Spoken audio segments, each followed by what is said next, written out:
That was weird. I don't know why it all of a sudden started playing twice. Hello, did it play twice for you? No. That was weird. It ended, and as soon as we came up on screen, it like immediately flashed back like it was starting again, our intro. I don't know if it just wanted us to shut up, or maybe it knew that you needed a few extra seconds to like calm down. Are you okay? For those, you joining, you missed Leroy. I thought we were gonna have to delay the podcast for 3 or 4 extra minutes because he was about to say words he probably can't say on a podcast. Well, I guess there's no word. You can say that on a podcast, but not on this podcast. We're a family show, Leroy. 7-1 Northwestern, who is ranked 25th in the nation for some reason, is playing 3-9 Chicago State. Chicago State, Northwestern led by 1.5. Chicago State is on a 37-33 run, and they lead 74-71 with 7 seconds left. Now, I'm not watching the game, so I have no idea who has the ball or what the situation is. But Northwestern's down by 3. They're going to lose to this team, and I'm telling you, I feel like I should be used to this by now, but I'm not. And every time this team gets ranked, they throw a stinker up there where it's just like, come on, really? I joked with Sam earlier that the NCAA voting committee is going to be like, nope, never again, guys. Nope, you fooled me once. I'm not doing that ever again. Gosh darn it. You okay? Oh, man, it's that time. Thank you for letting me rant. Paul, you tuned in just in time for Leroy's rant. I'm telling you, you can't lose to like I can accept losing to like Indiana or Wisconsin or even like Iowa, but Chicago State, really? Come on, you jerks. Coming up on the show today, we've got a great show planned for you. Some Shohei Ohtani talk. The deal finally went down. We'll talk about that. Yep. And I think the important discussion with that for me is Shohei Ohtani deal good or bad for baseball? We'll talk about that. Patrick Mahomes. We'll talk about that. I think if you know, you know. We'll have our logos segment, which Leroy, I gave the logos to our good friend, Mick Nelson, who is my co-host on Jungle Juice. His exact words were, "This should be 4 of 4." And I said, joke's on you. You don't know Leroy. He set the over-under at 1.5. And he said it should be the over. Now, I don't know if that makes you feel better or worse, but we'll find out that later. We'll have our play clock, our drivers, and our picks from the week. But first, we do have to recap our picks from the week from last week. Are you drinking a Mike's Hard? I am. Do you have some kind of statement that you want to make on that? No, I changed tabs when you lifted it up. Okay. So because of that, I only saw like a frame of it. So it was one of those things. I was like, did I actually see what I thought I saw? Cheers. There you go. But our pick contest from last week, and then Leroy, you may have been stinking at logos recently, but your picks have been rolling, and I continue on my cold spell. You won last week 6-4, bringing the overall total to 91-79. More respectable. Yes, I still got a handy lead, but there's still plenty of time to catch up for you, Leroy. You correctly predicted Grayson County to defeat Edmonson County. I correctly predicted Taylorville to beat Pleasant Plains. We both were right in the Bengals. Leroy was right being a homer picking the Bears and also being a homer picking Army. The Chiefs did not win. We'll talk more about that later. Leroy correctly predicted the Cowboys to win, and I got the Bucks defeating the 49ers in our games from last week. Sam's drivers tonight it's also throwback weekend. So Sam will get all drivers. Dick Trickle? All drivers that drove in the 90s. All drivers that drove in the 90s. So Sam will have Dick Trickle, right? Yeah, Dick Trickle drove in the 90s. Absolutely. Yes, I hope he's on there because he would be somebody that I'd actually probably recognize. And plus, Mick, who we just mentioned, that has been his fantasy football team name forever. And he's not a NASCAR he's a race car driver. Yes. Look at that. Paul says, I will know the NASCAR. I feel like I'll do decent. I'll know at least the NASCAR guy. I don't know about the F1 and Indy. That's where we'll start to run out of time. Basketball, though, I think for us, like just a brief synopsis of us as far as the last week or so. I know we had our big rivalry game on Friday, Leroy, Grayson County, Edmonson County, and of course something happened. And it's one of those things that I was disappointed that I didn't know it had happened until after. So long story short, there were 4 technicals called on the other team. One kid ended up getting ejected in there, which is one of the first times I've ever had an ejection in basketball for 2 technicals. Now that I'm thinking that I had don't happen too often. It doesn't happen very often, especially in a rivalry game like that. But then after the game, the opposing coach and Grayson's coach kind of got into it a little bit. And like they went through the handshaking line and the opposing coach said something to our coach. And it was one of those things that you can see. He walks past and goes, "Wait, did you what?" And he turns around, and it was one of those things that it was like, okay, like, are we doing this? And I didn't see it until later. And I was so disappointed. I'm like, I could have called another fight between Grayson County and Edmonson County. It almost happened. But Paul, no, the technicals were all, as even I know that our coach said after the game, the ones that he doesn't understand why it's a thing in basketball anymore. And it's the run in the mouth, or the like the first technical was the kid blocked a shot and, did the whole like, I'm tougher than you. And as he said, it's like, are we like, why is that coming a thing in basketball? But it just, well, and I tell you, you may call me a boomer for this response, but I'd call you a boomer that probably regardless, but still. Right. Well, Jokic got ejected from the game against the Bulls. He called the referee an MF, right? The problem was it was on Serbian Heritage Night in Chicago. And like the Bulls fans booed when he got ejected. They weren't booing him. They were booing the ref for ejecting him on Serbian night. But you got to wonder if these high school players watch these NBA guys. And we had a game where every single time there was a foul, it was what? Mm-hmm. Oh yeah. Every single one. And it's okay, guys. Like you could hear the slap from up in the 8th row of the bleachers. Like, come on now.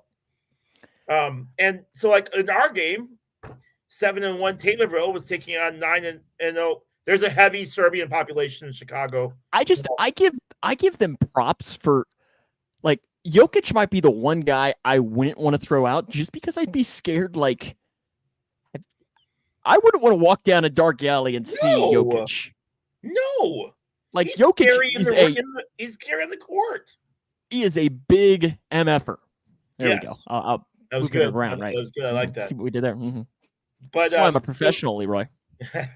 Taylorville was 7-1. Mattoon was 9-0.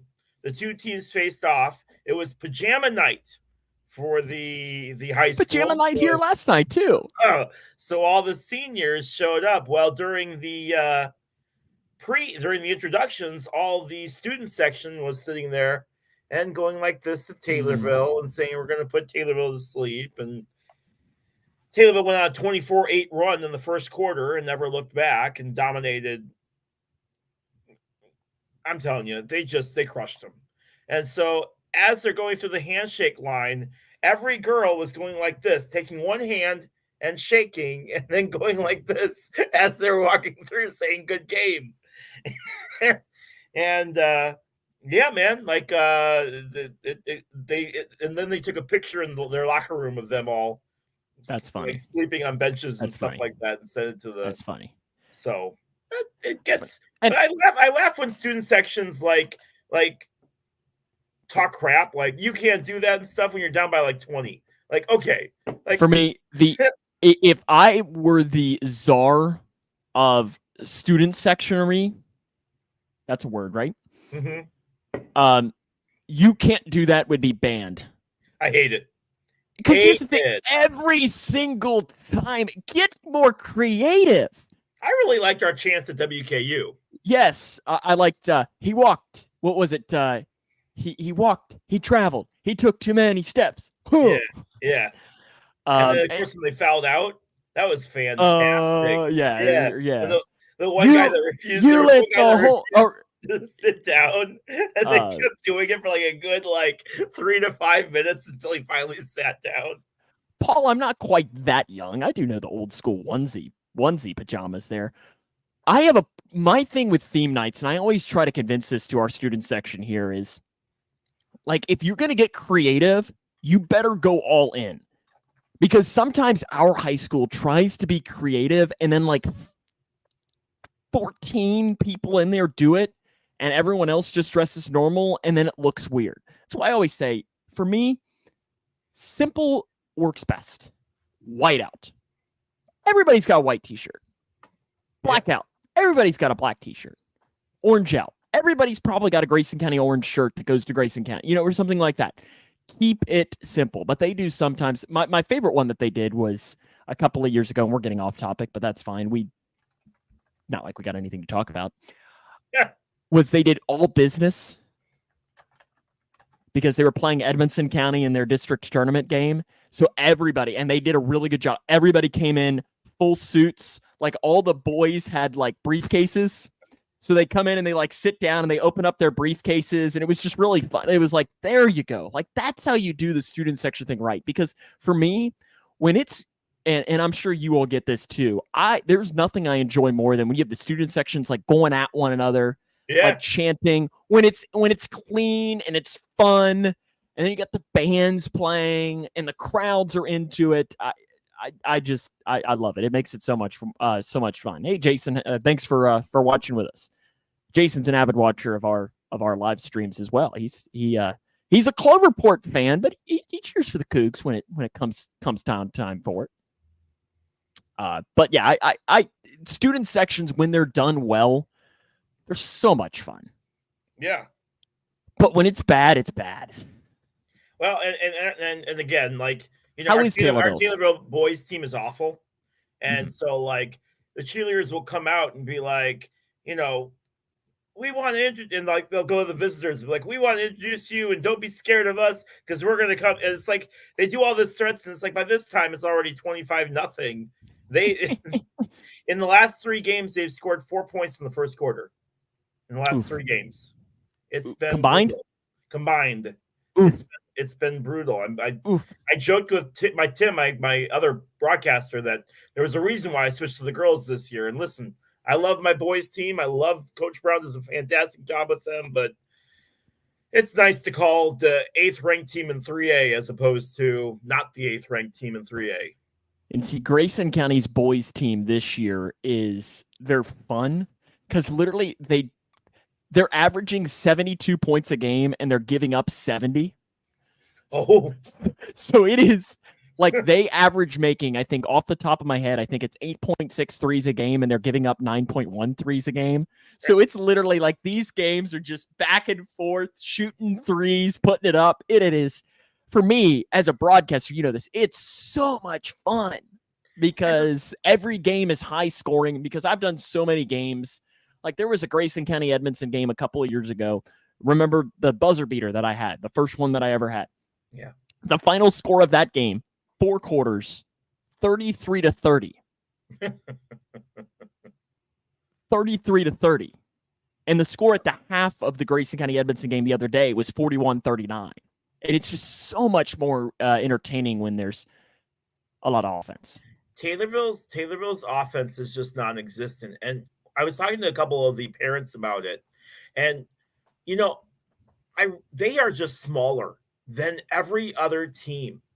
And I just wonder if they're just not using the weight room right. And the reason I say that is it's got to get the headphones right. Got to get my right music. Got to get my right song. All right, now I'm going to sit down and I got to get all situated on the bench right. And now I'm going to lift my 15-pound bar. And again, that's kind of generalization, but you got to wonder if they're using that time, because you can only do so much. Thank you. That's awesome. Thank you for that. It's just frustrating when you see the other team and the size difference between the other team and us. And the thing I guess you're talking girth more so than height, right? Yes. And you can't control how tall you are, but I mean, these guys are 5'8", 115 pounds, 5'10", 130 pounds. I mean, just small guys. And it's just one of those things where, if they put on 15, 20 pounds of muscle, you got to wonder if they'd be able to move the ball a little bit better, or at least, not get run over while they're out in the court. It was great meeting you too last year too, Jason. It was great meeting you. Hey, Christy, thanks for joining us. I know you're kind of obligated to join, but yeah, she is. She has surgery next Tuesday, so you got to wish her. Christy. You got to wish her the best on Tuesday, because good luck, Christy. She's a little nervous, even if she doesn't want to admit it. Well, good luck, Christy. I'm sure that it'll go well, and I'm sure Leroy will be there holding your hand the entire time. Yeah. Pulse's basketball's game high. Yeah, unless you shoot, it's on her birthday. Leroy, why did you schedule that on her birthday? You know what? I could do without that. Thank you very much. I'm making sure you're on the couch tonight. Shohei Ohtani. Yes. Mick is right here. His wife doesn't care enough to join the Jungle Juice shows. I don't know if that's a care thing or if she knows better. Is kind of the thing. Wow. You don't have... All right. Thanks, Paul. Thanks, Paul. That's fantastic. Oh man, the shots are coming. Shohei Ohtani. How about him, Leroy? Signs with the Dodgers. What about him? 10 years, 700 million. 700 million. So can we, before we even get to that, let's talk about his Blue Jays trip. Okay. The trip that wasn't real. For those of you who don't know, and I don't know who doesn't know, but Morosi said that he was on a plane to Toronto, and they had a flight track. They were tracking this flight from LA out to Toronto, and flights never go from LA to Toronto. This is just like Shohei's plane. And everybody's jumping on board on the Toronto. Yeah, he's in Toronto. He's going to do this. They got press conference scheduled for 4 p.m., all of this other BS. And none of it was true at all. There's a guy from Shark Tank that was on the plane. Do you have a problem with how that went? Do you have a problem with that whole thing? Or are you buyer beware in this situation? See, for me, if I'm being honest, the Shohei thing never really was a story that I paid that close attention to. Because he wasn't going to the Reds, or? Because he wasn't going to the Reds, and for the most part, I knew he wasn't going to a team that the Reds had to worry about necessarily. Meaning he wasn't going to go to the Cardinals. He wasn't going to go to the Pirates. He wasn't going to the Brewers. And I know that there was like a minute where the Cubs were like, maybe interested, but I never really saw that thing. I never really expected, and I think he was a Cubs fan. You never really expected the Ohtani thing to really come much of it. So because of that, I knew that on our predictions, I put him as the Dodgers long before he ever signed with them. And I think, Paul says here, we love the guy, we love what he does in baseball, but he's not worth that much money. And they're banking on a two-way player, and he can't pitch for maybe two more years. And that's just it. You're paying $700 million for a DH. I mean, let's be real. You're paying. And listen, I get that money is deferred, and we'll talk at great length about that deferment here in just a few moments, because I guarantee Sam and I both have some feelings about that. But at the end of the day, I mean, you are paying a lot for a guy who has to have arm surgery to pitch again. Listen, he's 29 years old. When he finally gets to pitch again, he'll be 31. And listen, that's not old when it comes to baseball. It really isn't. But at the same time, you are trusting that he will have the same stuff that he has pitching as what he did before he got hurt. And I don't necessarily know if that's the case. I think here is an interesting thing, and it was Matt Jones, who is from Kentucky Sports Radio, that had this point. And it was an interesting one. He said he thought it was worth the money. Really? And okay. I go, okay. And he explained his point, and he made an interesting one.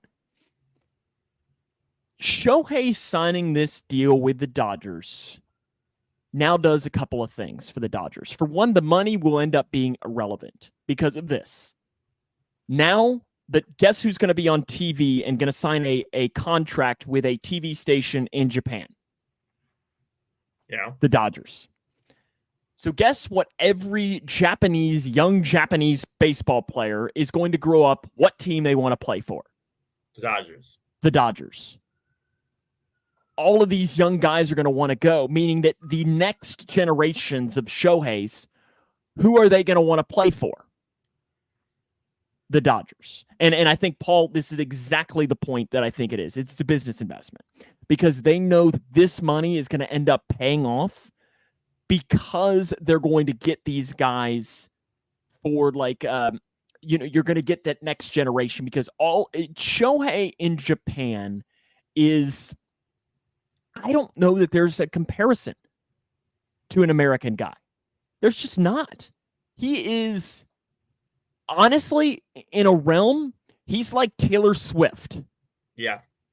Where he is the king, the king. Taylor Swift, love, hate, whatever you want to say about her, she's running pop culture in America right now. Correct. She's in charge. She's the queen of it. Shohei is that, and I mean, Paul, in a way, it's not a bad comparison. Bigger than Godzilla. So because of that, you're saying that for the next 10 years, even if Forrest is right in saying that he doesn't make it through the contract, that every single time you hear Shohei, you hear Los Angeles Dodgers in Japan, then I don't know that the money necessarily matters. That was Matt Jones's point. And you know what? And when he put it that way, I was like, well, I don't necessarily disagree. There are a couple opt-outs that he gets with this contract. If the president or GM leave or get fired, he has an opt-out clause. That man always wanted to play for the Dodgers. There was nobody else. Everything else was just for show. Everything else was just for glitz and glamour. The man wanted to play for the Dodgers, and he had his heart set on them, and that was who he was going to play for. Let's be real. I mean, this works out perfectly for him. And then, yeah, we can talk about the deferments and how this is a absolute horrible thing for baseball. Bobby Bonilla? Ken Griffey Jr.? Yeah, no. How much are you guys paying him? $3.1 million. It is, and I mean, Megan's point here, if you get two players for one, and I think they'll make a return on him. If he can pitch again. If he can pitch again. That's the question. And if he pitches again, then this might be a steal. But I agree here with what Paul said. I think I agree with both these points. Megan, great decision for the Dodgers. I think it's horrible for baseball, though. It could horrible for baseball. I guess I should say it could be horrible for baseball because I think what will end up happening is I think teams like the Yankees, the Dodgers, the Mets, the Cubs, some of these big market teams, they'll be okay. But what I'm worried about is even you can throw the Braves in that category too.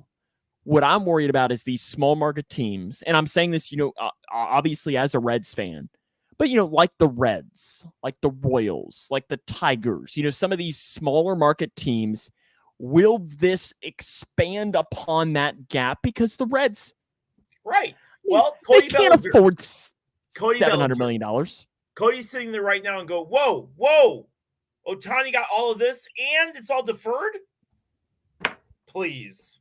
You better believe he's telling every single team right now, hey, I want that. What he had, I want that. If you can't provide that, I'm out. I guarantee it. And the thing is it absolutely screws these smaller teams. You are 100% correct. Royals can't do that. Athletics can't do that. White Sox won't do that. Reds can't. You know what I'm saying? Like, it just becomes one of those things where players are going to see this and they're going to go, yeah, that's what he did. That's the way I want. There's no rules. There's no rule. Perfect. Do it that way. They're calling all of their agents and saying that's the way I want it done. And that's where I think that baseball will never have a salary cap.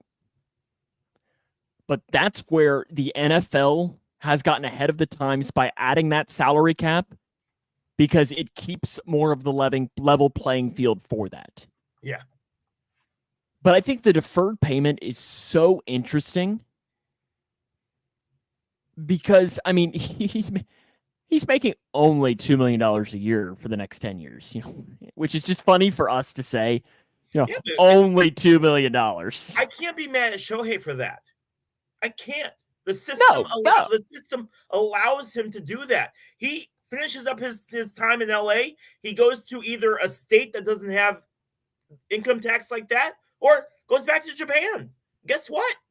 They got to pay all of that money with no, with no tax, no nothing. So 15 years from now, the Dodgers, they better enjoy all this. And that's, listen, we all know baseball is one of the hardest sports to win the World Series. It really is.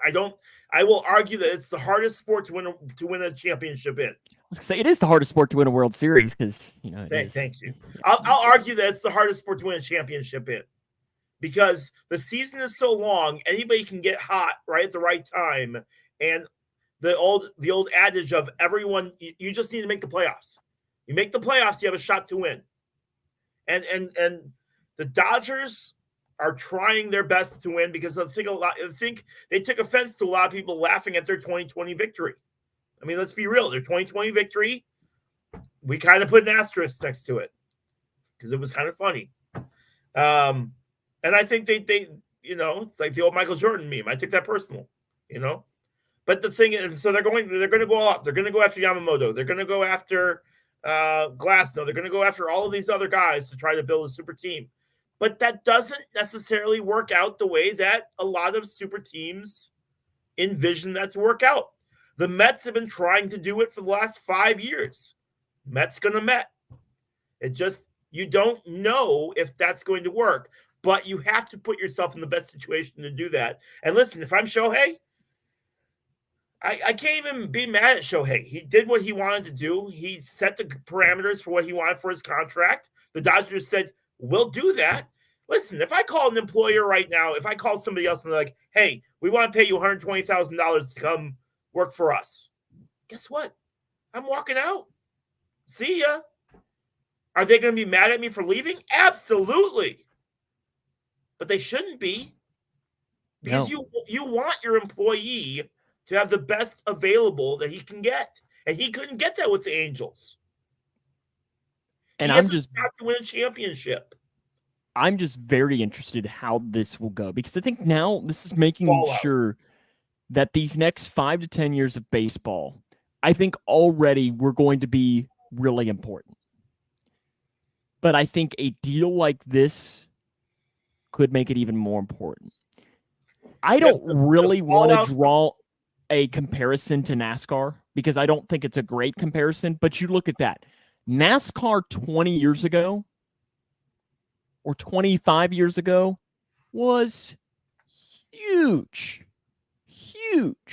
Yep. Today, half their races are going to be on like Peacock, right?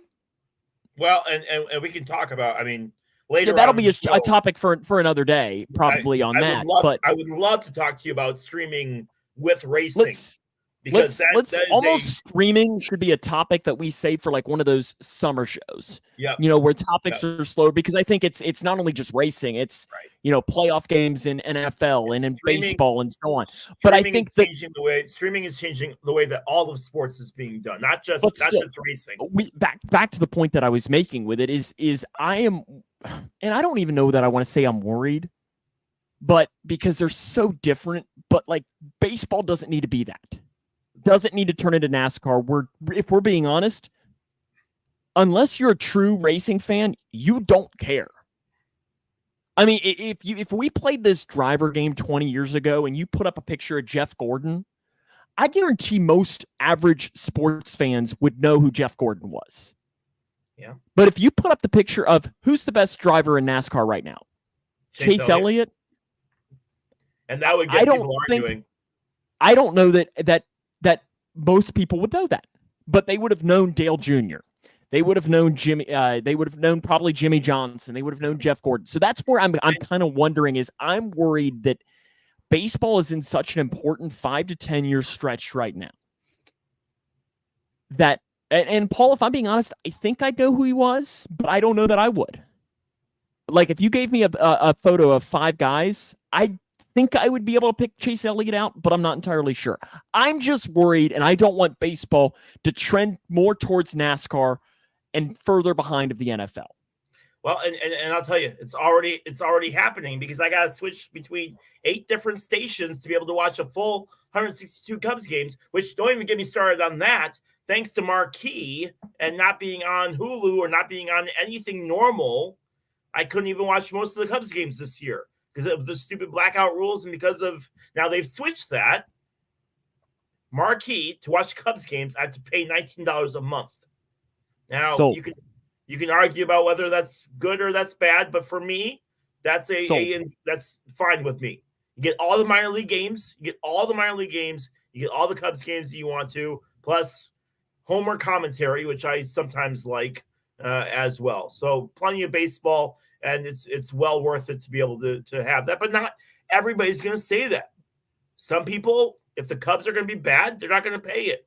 Mm-hmm. That's just the way that it is. It's true about all sports. But streaming has definitely changed the landscape, and you wonder if this is another way that's going to change the landscape for baseball as far as these contracts go.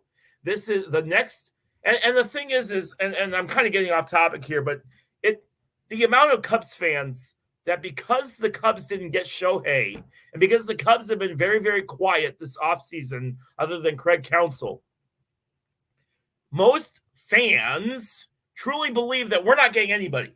That was our big splash. You sure that you weren't in the Reds Facebook group? And that's just it, right?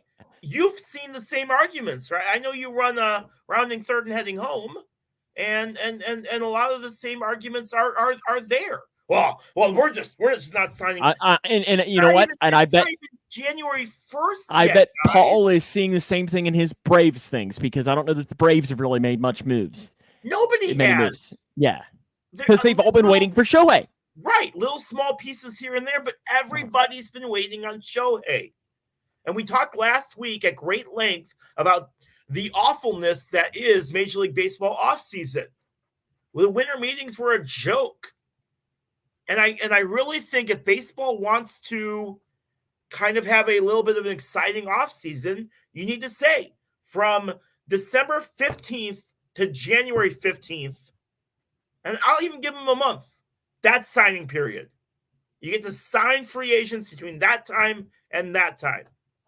And I guarantee you get a whole lot more people excited over the offseason, because let's face it, if you've played the show and you get to the offseason, most of the time you're playing franchise, you simulate that whole thing. But there's about 20 dates that pop up where you're just... the offseason's my favorite thing to do in the show.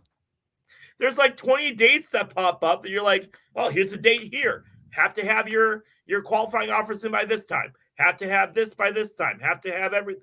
And it's like, okay, baseball can fix a lot of their problems, I think, if they can just set a more exciting free agency time, as opposed to, I remember one season, Dexter Fowler didn't sign until like spring training had already started.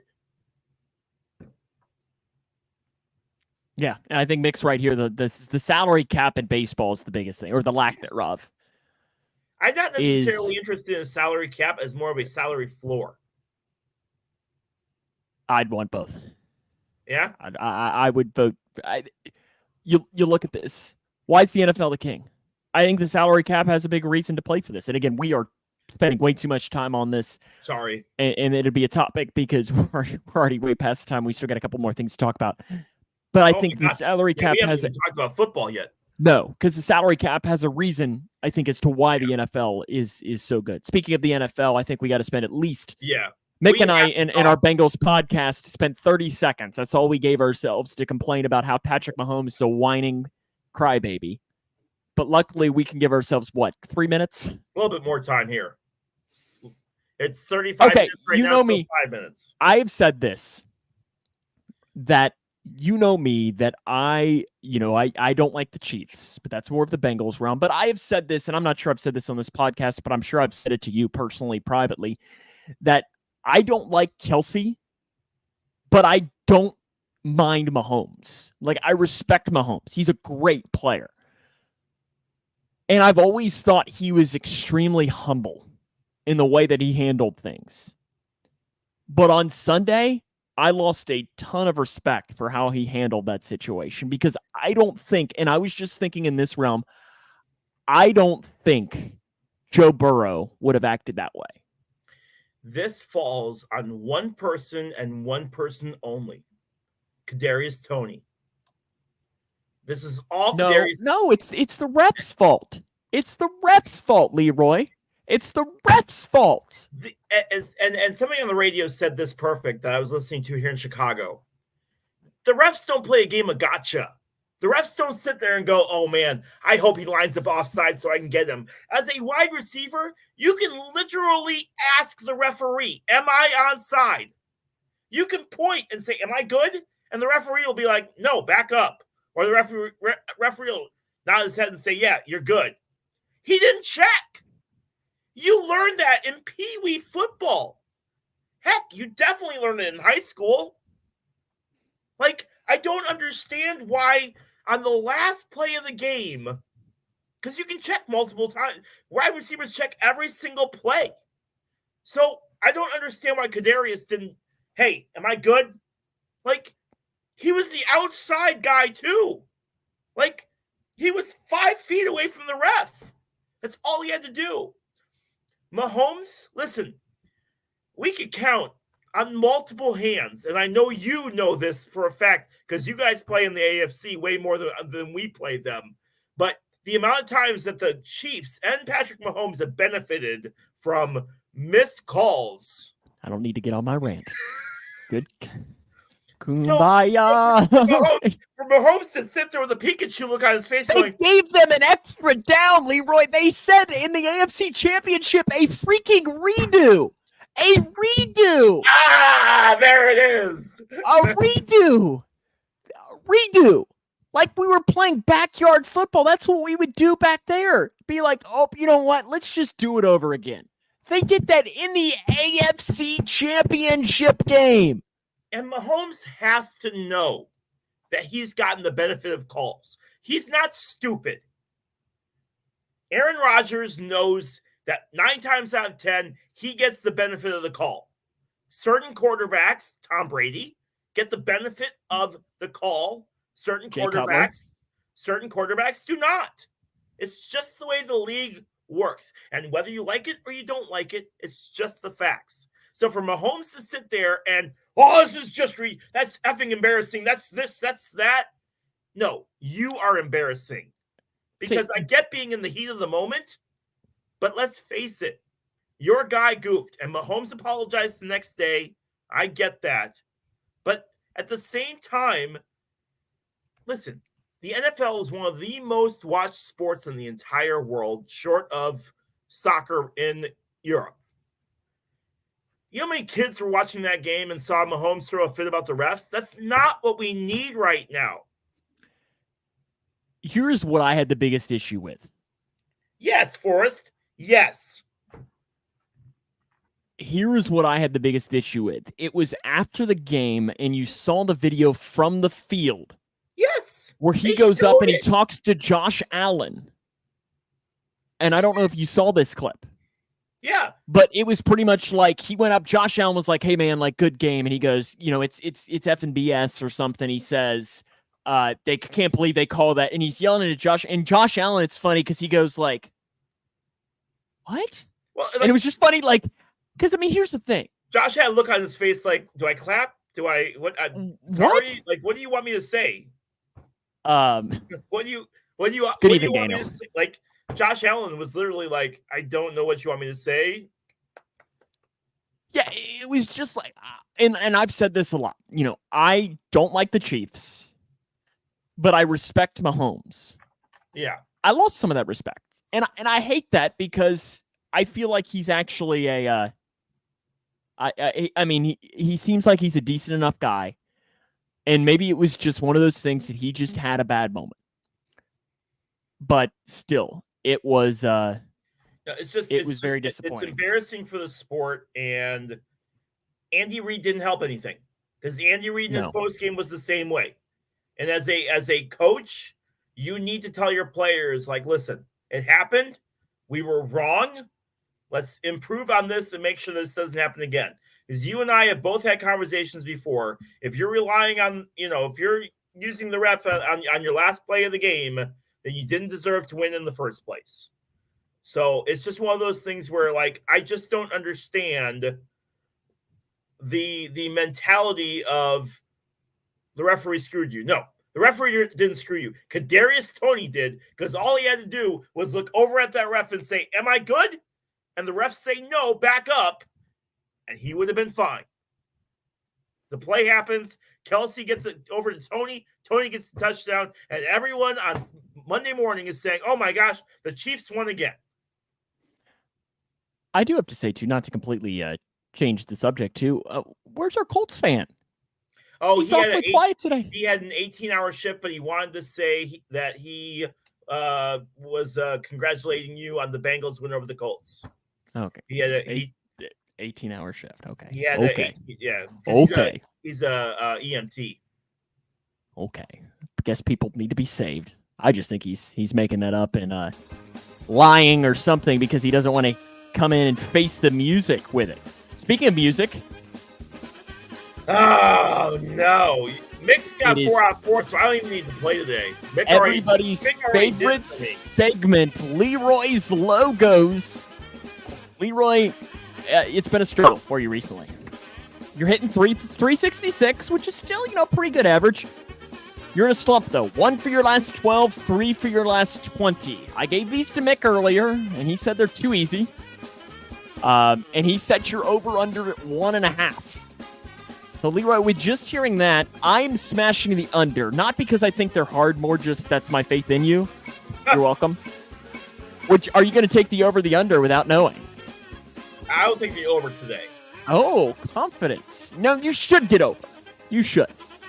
Would you like 1, 2, or 3 to open up here in Leroy's Logos segment? Number one. Number 1. You have the comments turned off, correct? I do. Number 1. Shoot, I know this one. Daniel says over. So you're having some faith from the comments section. So if you're wondering what the black scribble is it says on whatever this is chest what it actually is. So I had to do some Photoshop. This logo looks really familiar, so I'm going to kick myself when you tell me what the answer is, because I'm going to get it wrong.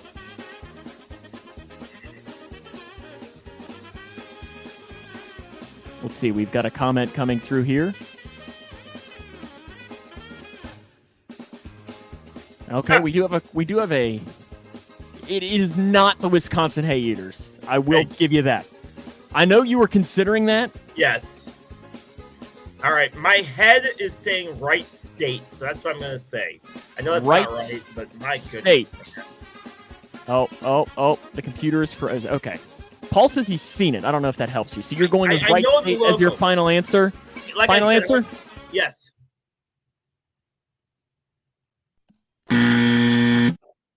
Take forever, jerk.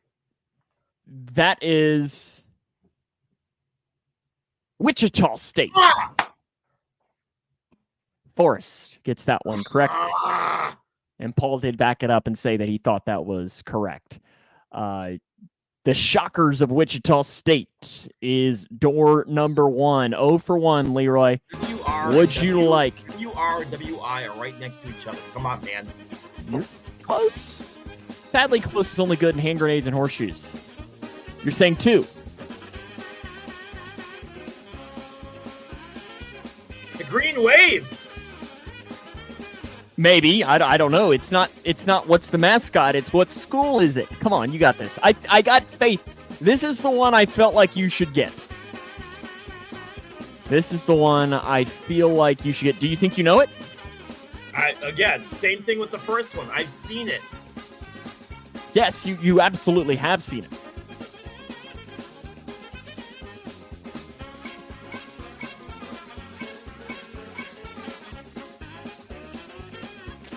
Got a couple of guesses coming in the comment section. Has anyone got it right in the comment section? Maybe.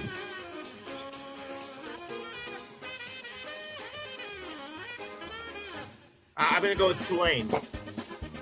Tulane. Are you sure? Is that your final answer? No, I'm not sure. Yes, that's my final answer. I mean, I give you the opportunity to change it. I know you do. Oh! Yes! The streak is over. Leroy has gotten it right. Oh, my goodness. And yes, one Forrest Tanner did get it correct. Paul thought it was Bowling Green, but then once he saw Tulane, he knew it was Tulane. Sorry, Daniel. My first thought was Marshall because Matt Toon has the same logo as Tulane. Oh, see, it's interesting. Meade County here in Grayson County has that has the Green Wave logo as well. It's not quite the same, but they do sometimes use that. And your final one. Door 3. See if you can get the. You can try and get the over of 1.5. I was really nice to you on this one. I was really nice. Yeah, you were really nice. You were really nice. Remember when we made fun of the players and Buttons made fun of the players in this game, and then made. Oh, so you know who this is? I do, because Buttons made fun of the guy and was talking all of this crap, and then the guy turned around and stood up, and Buttons realized how big he was, and immediately kind of shrunk down a little bit. So I am giving you their old logo for the sake of being a nice guy. Well, do you have the new one? I don't on me. I'll look it up. Charlotte 49ers. Are you sure? Yes. Don't start with me, Gormley.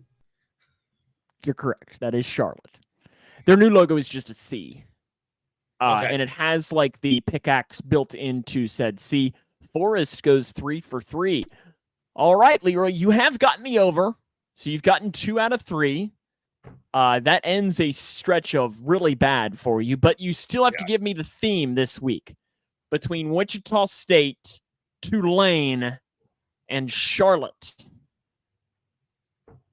The Shockers, the Green Wave, and the 49ers. There is a theme between these schools. Do they all play WKU in basketball this year? No.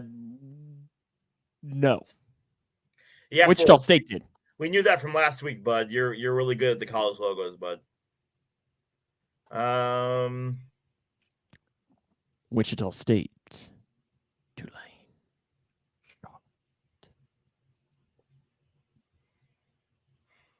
I love Wichita State's logo too. I always thought it was a bumblebee. I don't know why I always thought it was a bumblebee. It's a shocker. Yeah. The shocker, the spocker, the Do you have a guess or no? I don't. Sorry. That was my guess. That was my guess. They all played WKU. They're all in the American Athletic Conference. Where did Charlotte move? This year? Yep. They're all in the AAC. I hate, and we don't have time to talk about it, but I really, you know me, I really dislike how all the conferences have changed. Yes, piss off. Yeah, I know. Yep. Forrest was thinking it, so he didn't quite get the clean sweep, but he does at least get that. How about a little play clock, Leroy? Yeah. You want to ask or answer first? I will ask first. Okay. Because I answered first last week. The Chicago Bulls have announced their Ring of Honor. Which prompted many people to throw a fit that the wrong people were picked. And blah, Michael blah, blah. Jordan? Scottie Pippen, Dennis Rodman, the 1996 Chicago Bulls team, Phil Jackson, and then Phil Jackson. And then they had some guys from the 80s that were on there as well. So the Bulls have announced their Ring of Honor. With that being said, give me your University of Kentucky basketball Ring of Honor. Give me one coach, 5 players, and one celebratory team. Well, am I still here? You are. Your voices. You're all frozen on the screen, but I hear you. I was going to say my computer has decided that I don't know what it's wanting to do. So because of that, I might not have the 40-second clock here because I don't know what my computer is doing right now, but it's deciding that it wants to. Looks like my camera has been unplugged. Okay, you can still hear me though? Yes, we can still hear you just fine. And Paul, I think Bill Okay. wasn't on that list. I'll have to pull it up. Hold on, I'll check and pull that up while Sam's I get one coach and one player. Kentucky. I'd like four or five players, one coach, and one celebratory team. Oh gosh, for Kentucky, and this is in Kentucky history. Yeah. The coach would probably have to be Adolph Rupp. I mean, he's one of the all-time winningest coaches if you're going to go in that realm, but he was kind of racist. So that does add into that, but I think Rupp would get it. If you're going just based on players, you got to go Anthony Davis, Dan Issel. I'd probably throw John Wall on that realm. And then it's so hard because there's so many good players at the University of Kentucky that would be on this list. I mean, Oscar Tshiebwe, I mean, he's recent, but honestly would have to be put on that list. But I don't know. There's so many good options. That's hard for Kentucky. No, Mick, Daniel Orton is not going to be on the list. I guess I can't put comments on the screen. So, Paul, Jerry Sloan, Bob Love, Michael Jordan, Scottie Pippen, Tony Kukoc, Chet Walker, Artis Gilmore, Dennis Rodman, Phil Jackson, Jerry freaking Krause, Johnny Red Kerr, Tex Winter, Dick Klein, and then the 1995-1996 championship team.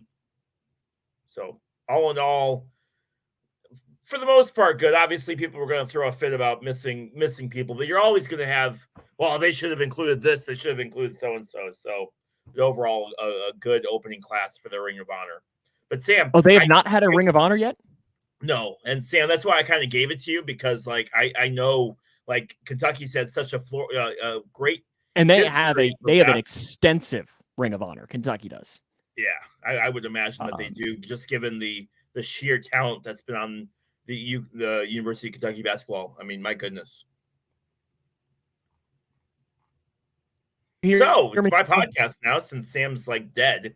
Rest in peace, Sam. Can you hear me? Now we can. Yeah, go ahead. I don't know what is happening to my computer, but you can still hear me. You can't see me. Oh. I don't know what's happening. Okay, wait a second. We might be making progress now. It's either that or it's going to completely shut off. Oh, poor Sam. You can still hear me though, right? Yeah. Now I know how you feel. Leroy, the NFL is playing. NFL announced that they're playing in Brazil coming up soon. Should they continue that or should they stick with Europe? So I've attended a game at Wembley Stadium in England. I watched the Bears play the Buccaneers.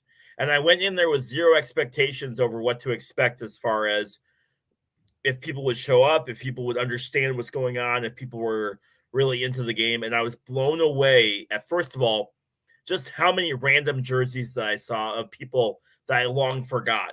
But everyone was into it. Everyone was all about it.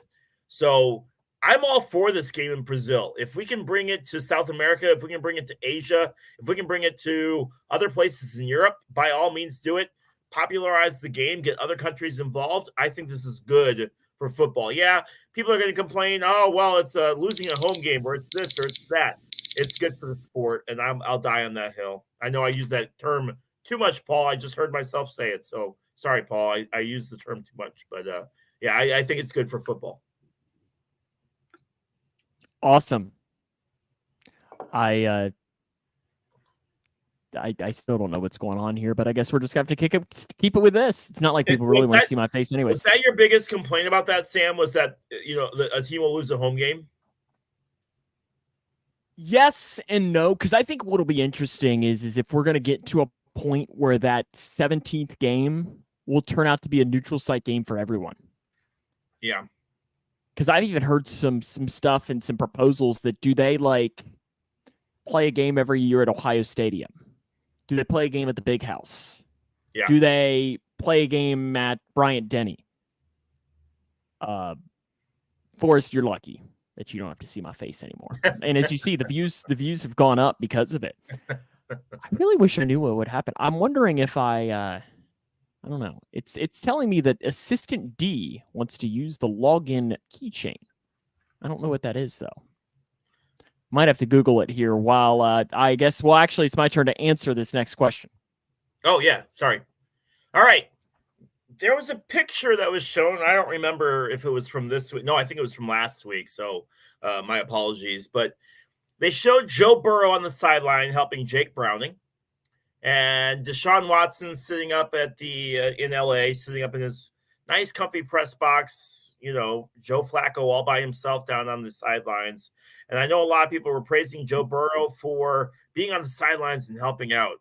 Is that a big deal? Are you fine with Joe Burrow sitting up in the comfy press box, or would you like to see your quarterback help out with the new quarterback and get everything all situated? Well, Joe Burrow was on the field sitting with his team. Yeah. Deshaun was up. Deshaun was up, yes. And I like that the quarterback is down there. I think it makes things a lot better.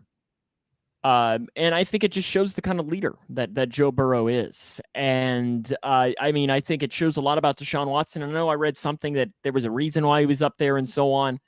But to me, if you really cared, you would be down there no matter what.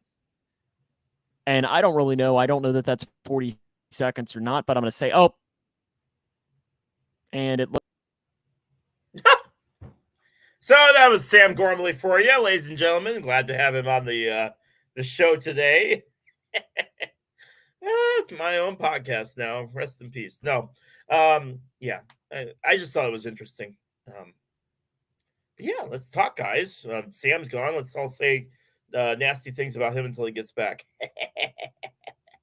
How is everyone's football team doing? You guys excited for the playoffs? Who's going to win the Super Bowl? Put in the comments right now who you think is going to win the Super Bowl this year.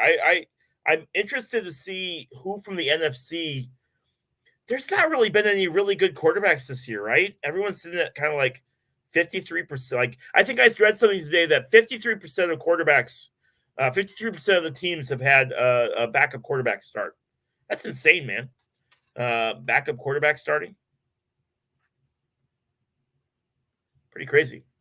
Is everyone still here? Oh, there you go. Mick says Cowboys will shut the haters up. I'm interested. There is a speculation that that if the Cowboys don't make it far in the playoffs, that McCarthy could be gone. Just because they're just too good to get blown out in week 1 of the playoffs. Right? That's interesting. Are the 49ers for real? Are the Ravens for real? It's just kind of interesting things when you think about as far as topics go for, I don't know. I just feel like this is kind of a down year, man. A lot of teams I feel could have plenty of solid weaknesses. There's not really one team that is just been absolute straight up dominant. Every team has had their trouble spots, which is kind of intriguing. But with backup quarterbacks, it creates a really interesting situation. And I'm going to bring up the Chicago situation right now. What do you do if you're the Bears? Justin Fields. I'll get you on, Mick. I'll see what I can do. It's not even my show. I'm kind of just trying to hang out here. What do you do if you're the Chicago Bears? Justin Fields has been playing well for the last 3 weeks. You got Matt Eberflus, no defensive coordinator. I'm still of the opinion that you need to get Marvin Harrison Jr. and that offensive lineman from Penn State. Obviously, shore up your offensive lineman, but get another wide receiver. Somebody on Chicago on 670 The Score today said that the Bears need to get a quarterback in the second round, something like Penix or something like that, where Penix can kind of back up, and then you get to the trade deadline and you've got 2 quarterbacks next season, and you can boom, you have a great trade deadline for them. But again, I'll say it right now for you guys that are listening: go get yourself an offensive lineman, that guy from Penn State, and then go get Marvin Harrison Jr. I think those 2 guys can be really big pieces for the Chicago team. But do you keep Eberflus? Do you go get a defensive coordinator? Do you move Eberflus to defensive coordinator and get somebody else as the head coach? And if so, who do you get? And who's going to be available? The other rumor was that Bill Belichick is out in New England. Hello. Hello. We're talking about, glad to have you back. We're talking about the Bears and what the Bears should do with their situation of who they should get. Build around Fields or start all over again. My feeling on this has still been go get Marvin Harrison Jr. and go get that offensive lineman from Penn State. I said that a couple weeks ago, and I'm still sticking with that. Go get yourself some offensive linemen to help protect Fields a little bit more, and then go from there. But they have a lot of interesting question marks. Like, what do you do with the coaching staff? You don't have a defensive coordinator at all right now. Like, I'm intrigued. And as I told somebody today, it don't matter what decision it is, it'll be the wrong one for Chicago. But what do you if you are the GM of the Bears, if you are Poles, what are you doing, Sam? Exactly what Mick said. Trading the Panthers pick for a king's ransom. Are you? Okay. Yep. Whoever offers the most draft picks?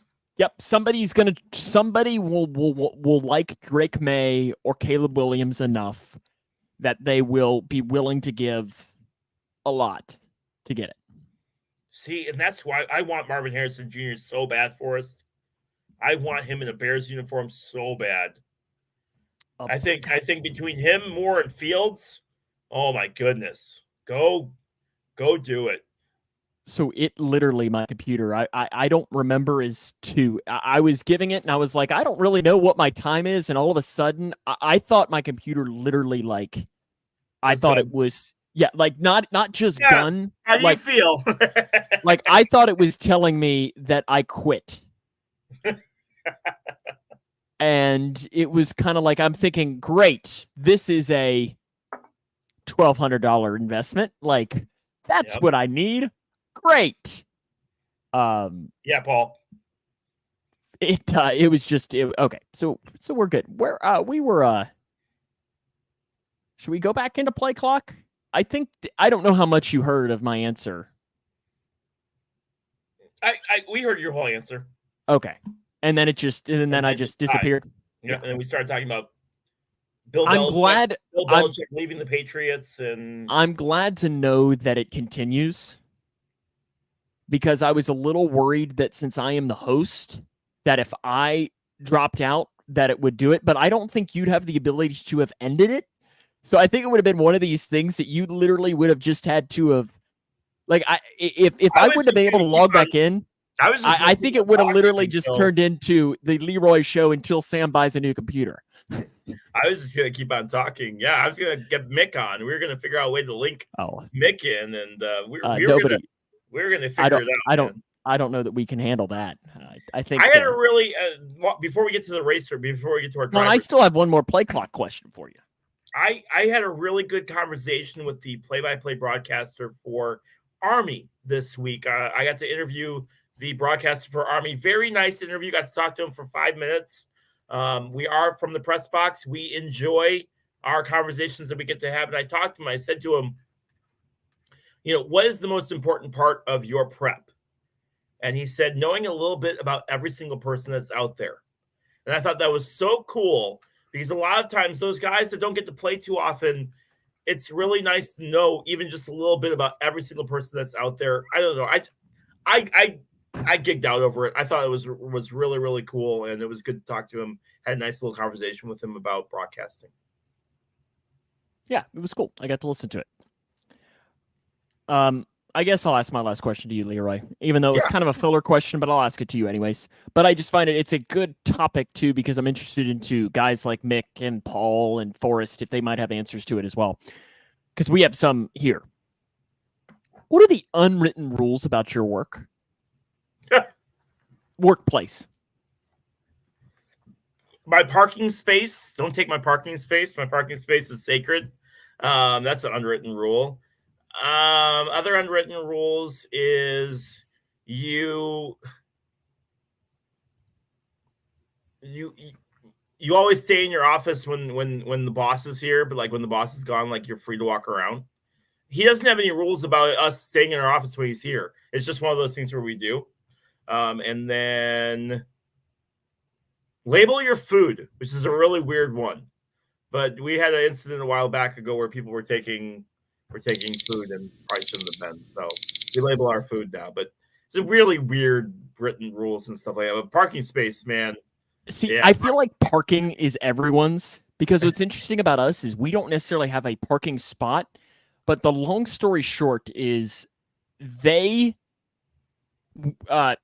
former worker at our station a couple of years ago gave the Christmas present to my boss was repainting the parking lot.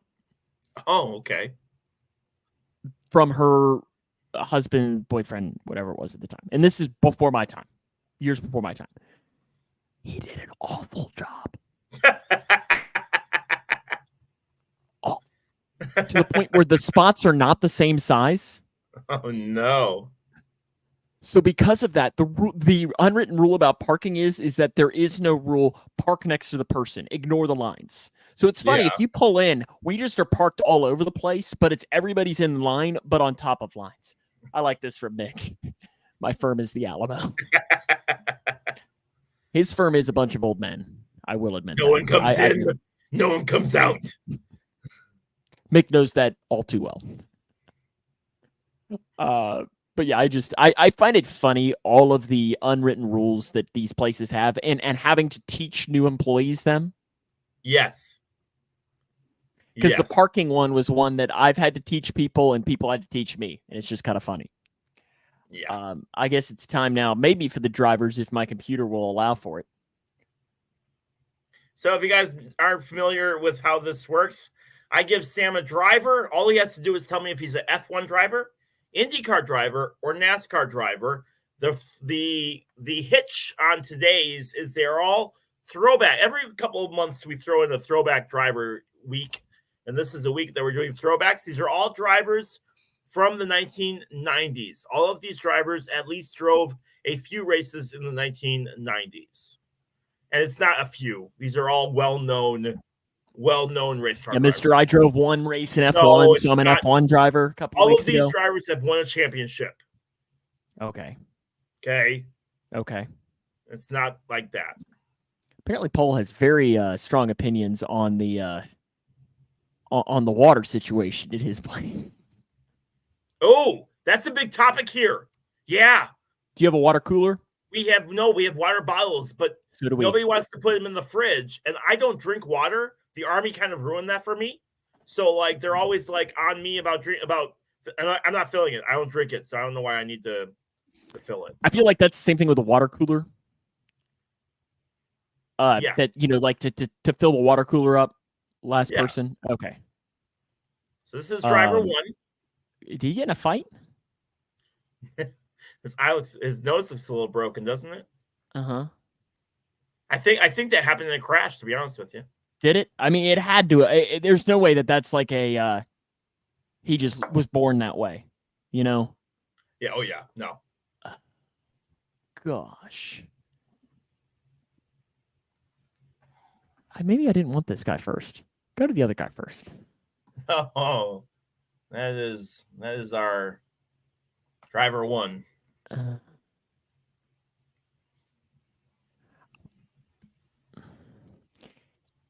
He looks American. Okay. But he doesn't look familiar enough to be a NASCAR, but I'm still going to go NASCAR. Is that your final answer? Sure. No, that is F1. That is Alan Prost. And he is from France. He won 4 championships, 1985, 86, 89, and 1993. 51 wins, 106 podiums. Pretty darn good for him. He's a Frenchman. I wouldn't have guessed French. He is a... The hair is too messy to be French. In case you didn't know, the French like to keep their hair very particular. Oh, yeah. Did you know that? They keep their hair a certain way. Mm-hmm. Yeah, it's a law. If not, they get the guillotine. All right. Oh shoot! It stopped. Hold on. It's weird today. Hold on. Sorry about that. Oh, somebody's got computer issues. Oh. Shut up. There you go. Oh, now that is a mustache. Heck yeah. Oh, NASCAR. Is that your final answer? Yeah, absolutely. Absolutely, sir. That is Davey Allison. Davey Allison. I was gonna say that NASCAR. That mustache is that mustache is NASCAR. Oh, look at Paul Reeves. That is absolutely Davey Allison. Davey Allison, 83 ARCA Talladega Supercar Series Winston Cup Rookie of the Year, named one of NASCAR's 50 greatest drivers, Hall of Fame in 2019, and one of NASCAR's 75 greatest drivers. 19 wins, 92 top 10s, 14 poles. Died tragically in 1993, and they really missed. I mean, he was a big loss in the series. All right. Oh, that's Davey Allison. That's NASCAR driver. Thank you. That's what I want. Okay, well, I can tell you this right here off the bat. Homeboy's not a NASCAR driver. Tell you that. So is he F1? Did I pull a fast one on you and give you 2 F1 drivers? Or is that an IndyCar driver? Or is it a NASCAR driver? It's Jean Girard. It's Jean Girard. So ironically, the guy from Talladega Nights was like they made him off of this guy. So is he an F1 driver? I don't know. That's my guess. Or wait, nope. Is Dario Franchitti? Is that Mr. Ashley Judd, IndyCar driver? I think it is. Is that your final answer? Look, Mick said the same thing. That is Dario Franchitti. Aren't you supposed to have the comments off there, Sam? I did, but everyone's saying the same thing as me. It's the guy off at Talladega Nights. Is he really based off of Dario? You don't have to give me the point. I don't really care. Is it Dario Franchitti? That absolutely is Dario Franchitti. Mr. Ashley Judd. Got it right, yeah. And I don't know if he was labeled off, but every time I watch Talladega Nights, I'm like, dude, that is Dario Franchitti. Listen, Talladega Nights very well might be my favorite. Oh, that movie is so funny. Absolutely. And Dario Franchitti was a fantastic race car driver. Had to retire due to massive crash, right? Yeah, massive crash that he had. I believe at I could be wrong, but I believe it happened at Pocono. And I think I'm wrong on that. I think it was somewhere else. Regardless, he had multiple concussions and he ended up having to retire. But yeah, that absolutely is. Forrest Tanner is correct. That is Dario Franchitti. So good job today. It's not male horses. It's male dogs. Isn't it collies? Collies. I think that's right in the movie. Leroy, it's time for our picks of the week. I'm still up 12 overall, but you've been rolling as of late.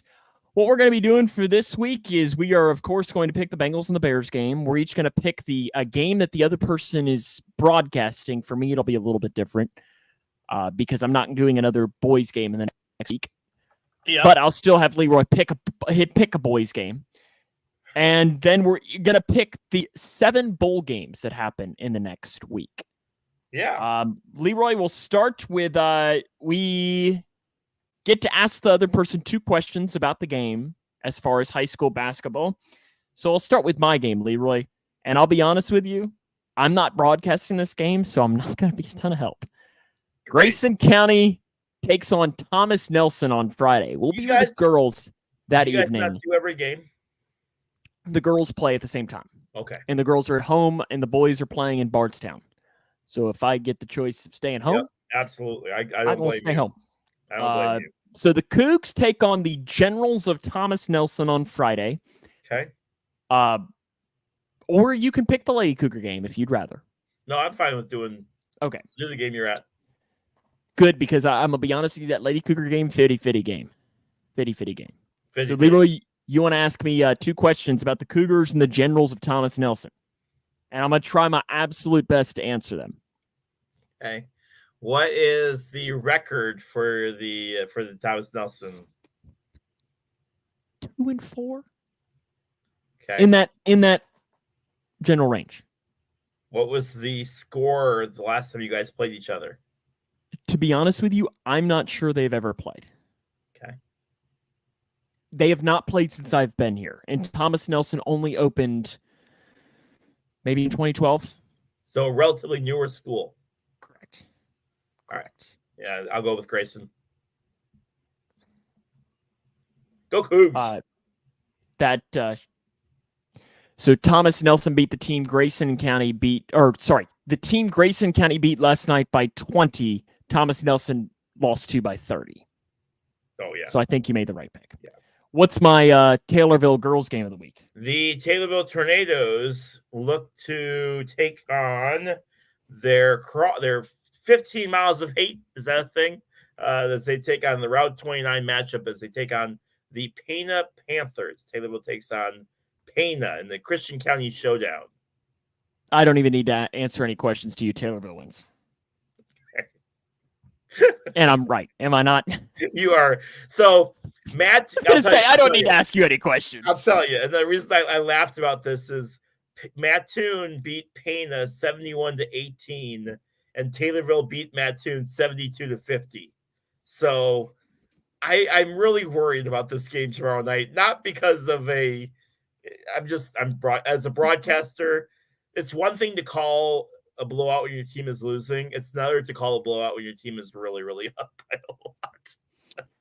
Leroy, Bears and the Browns play on Sunday. Oh my goodness. Boy, if you would have told me that this game was important at the beginning of the season. And actually, I have to. No, you can pick them first. We'll just go with that. It's not like it really matters who goes in, because you're probably going to pick the Bears, right? Yeah, and I'll be honest with you. Week 3, if you would have told me, who you're going to pick between the Bears and the Browns, I absolutely would not have picked them. I would not have picked them. Paul's going with your team, Leroy. Forrest is going with the Browns. Forrest has been on fire today. He's picking right, so I'm going to roll with Forrest and picking the Browns. That's my reason as to why. Forrest, I tell you what, man, it's good to have you on this podcast, brother. We appreciate you, bud. Yes, you got awful taste in NFL teams, but other than that, it's okay. Leroy, the Bengals and the Vikings play. I make the pick first on this. And I'll go you all better flip and win this game, man. I'll go Bengals.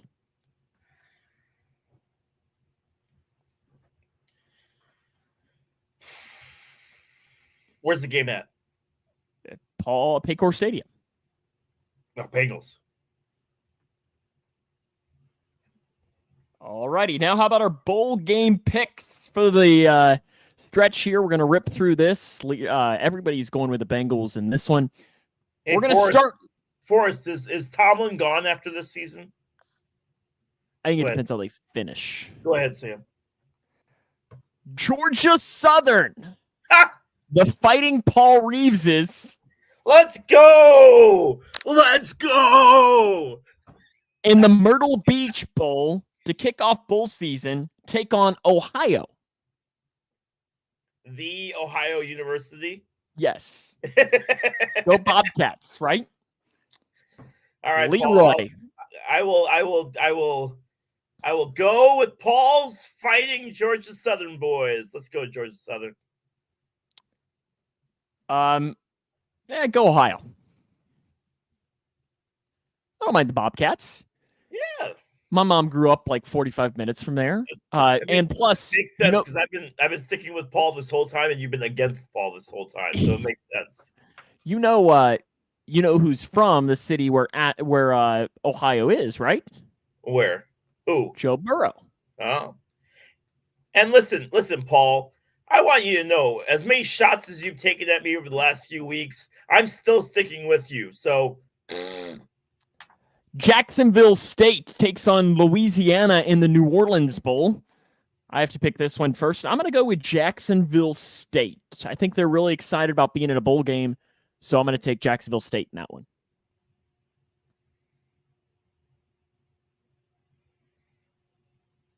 I will go with the other team. What's their name? I can't remember what you said. So I'm going to just put down the other team. The other team. I feel like if you can't remember the team, you shouldn't be allowed to pick them.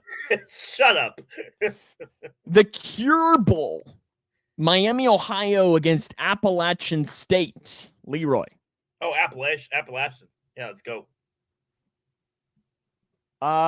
Then you know what? Just to continue the trend of being different, I'll go Miami, Ohio. I love this podcast so much. New Mexico Bowl, Leroy. Okay. New Mexico State takes on Fresno State. I know you are going to watch every snap of this game. There should be a rule where you don't get to go to the bowl that your team is sponsoring. No, this is New Mexico. This is New Mexico is sponsoring.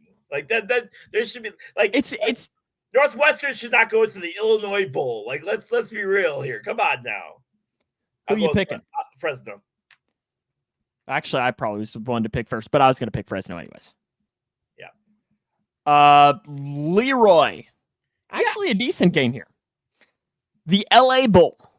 Ooh. UCLA takes on Boise State.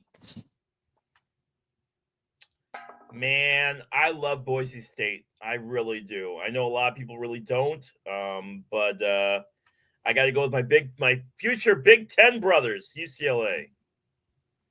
It's really hard for me to say that. I just need you to understand how hard that was this evening. This evening, they released the SEC football schedules for next year, and it was so weird seeing Texas and Oklahoma on them. Like Kentucky goes to Texas second to last week of the season, and it's weird. I don't like it. I just don't like it. One of our good friends and somebody we need to bring on the pod, Leroy. Yeah. I can say he's our good friend. I don't think he knows that he's our good friend, but he is. Mike Sanford. Yeah. He went to Boise State. So because of that, and because I actually want to have him on the pod at some point, Mike, we're picking Boise State. Leroy's against you, though. Remember that. I'm picking Boise State in the Fighting Mike Sanfords. That's my reasoning. Because I want to have him on the pod. But now he's probably going to be watching this, Leroy, and he's not going to come on the pod. Listen, no, Mike, we love Boise State. That blue field's fantastic. Listen, we want you on our show. We need you on our show. Let's go. Mike, he's friends with me on Facebook, and I shared this, so he very well could be watching. We have 3 people watching right now, and I know one is Paul and one is Forrest, so there's an unknown person watching, and if it might be Mike. Coach? Listen, Mike, we need leave to us a comment if it is you. We miss in all seriousness, if you would come on the show, I've considered sending you a message and seeing if you would. You really need to, Sam. Just the Radiance Technology Independence Bowl, Leroy. These stupid names. Who are you picking in the Radiance Independence Bowl? You didn't give me any teams. You mean you don't know? Don't do that to me. You know what? I want to see if you can get. I'm feeling good. Don't do that to me. Can you guess either one of the teams in? If you gave me $100 right now and said, I'll give you 15 teams. I just want to see. Right, you know what? I don't have $100 laying right here, but if you can guess one of the 2 teams, put your hands in the air. Okay. Get 2 guesses. I will send you $10 because I work in radio. If you could guess one of these 2 teams that is in this game. Okay.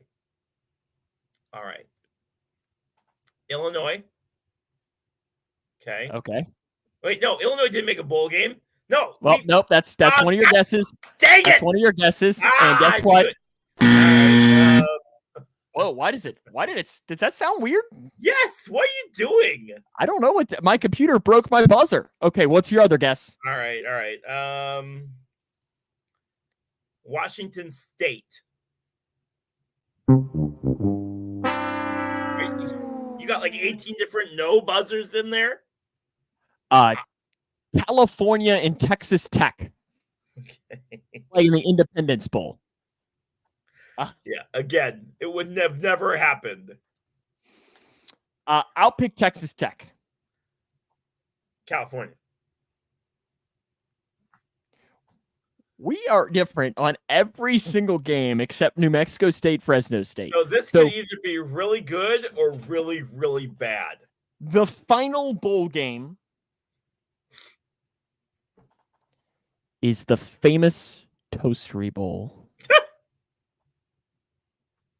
as the Old Dominion Monarchs take on the Western Kentucky Hilltoppers. Do we even need to say? Let's go. 1, 2, 3. Let's go Tops. We're both rolling with WKU in the famous Toastery Bowl. Forrest, suck it. Banned I know from the group. You live in Virginia, though, Forrest. So thanks, Paul. Thanks for going with us. We're very different this week, Leroy. Yeah. Very different. Very different. I know that next week's show will not be on Wednesday. I will tell you that right now. Okay. Because I will be in Paducah, broadcasting Grayson County and Carlisle County. I know everyone's sitting on their edge of their seats waiting for that game. Yeah. So, and I might. Leroy, are you free on Tuesday? No. I have a racetrack Christmas party on Christie's birthday, which is the 19th. So I will not be available on Tuesday. I think you should do it from the racetrack. Yes. I could probably, you know what's funny about that is I could probably do it from my car on the way back. Maybe we can do it Thursday. I know Thursday is Kentucky Louisville, and there was a chance I was considering going, but we'll figure out some time. And if not, maybe we'll take the week off. If not, maybe we'll even do Friday of next week. We'll figure something out on doing the pod next week. And if not, and if we can't make something work, I hope everyone has a great Christmas. If you don't celebrate Christmas, then I hope you have a great week. I have my very first college basketball game that I'm broadcasting. That will be this Sunday.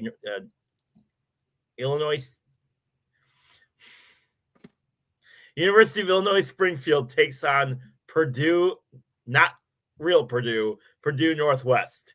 That game is at 3:00 on Sunday. So my first college radio play-by-play broadcast will be happening on Sunday. Please wish me the best. I'm trying to be all good on this, but I am low-key nervous and trying to get all prepared and everything. So we're pretty excited. Now, are they UIS or Illinois Springfield? They are UIS. And Purdue Northwest is ranked 7th. UIS is ranked 8th in the top 25 for like Division II. So it's actually going to be a really, really good basketball game. UIS leads the series 3-1, but Purdue won the game last year. So excited to see what happens with this game. And Paul, I will be 100% honest with you. I don't know a thing about Purdue Northwest yet. I was starting my research tonight, and I really haven't gotten that far on it yet. So here's the thing that I've learned about lower division basketball is a lot of times I could tell you, like, oh, I'm doing a game with, and you could just make it up, and I'd be like, oh, sure. like a couple of weeks ago, I did a game with Warren Wilson College. That's not a real place. Sure. That's not a real place. Or we did a game, Averett University, who I think I told you that I was secretly cheering against. Yes. Because my least favorite teacher I've ever had, and I hope she's watching because I tell it to her face, was at Averett. And she was the worst. So I cheered against them. And I think they won. Really disappointing. I'm looking up to see if anybody famous has gone here. Oh, there are some notable alumni. Okay, you ready for the notable alumni of Purdue Northwestern? Yes. Felicia Middlebrooks. Okay. She's a radio broadcaster on WBBM News Radio in Chicago, Illinois. But apparently she left in May of 2020 to start her own company. And David Uber. He's a member of the Indiana House of Representatives and a current member of the Indiana Utility Regulatory Commission.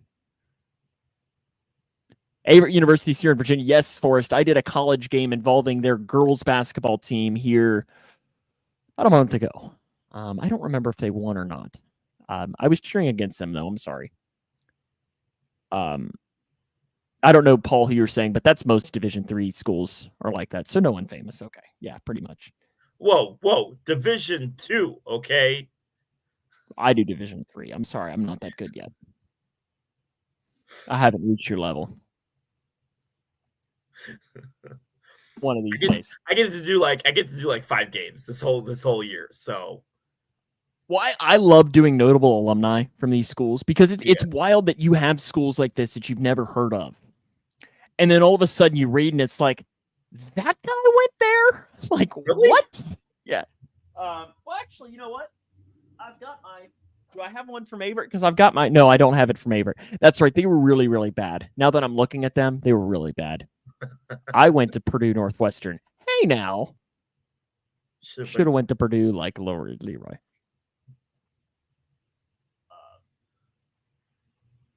Oh, yeah. Like, look, here's Warren Wilson. Warren Wilson, their notable alumni is James Franco, the actor. He took some classes there, just a few. Interesting. And if you had Warren Wilson, notable alumni on your bingo card, then there you go. Leroy, I think that's our cue that it's time to end the show. Yeah. Because I think we've set a new record for an hour and a half. Yeah. Because of technical problems and rants, and it's just time for us to hang it up. It's been fun. It's been awesome. We'll see you next week for another edition. We'll let you know. Follow us on Facebook. We'll let you know as to when we go live. Maybe if worst case scenario, we'll record something and stream it live. We can figure out something with that.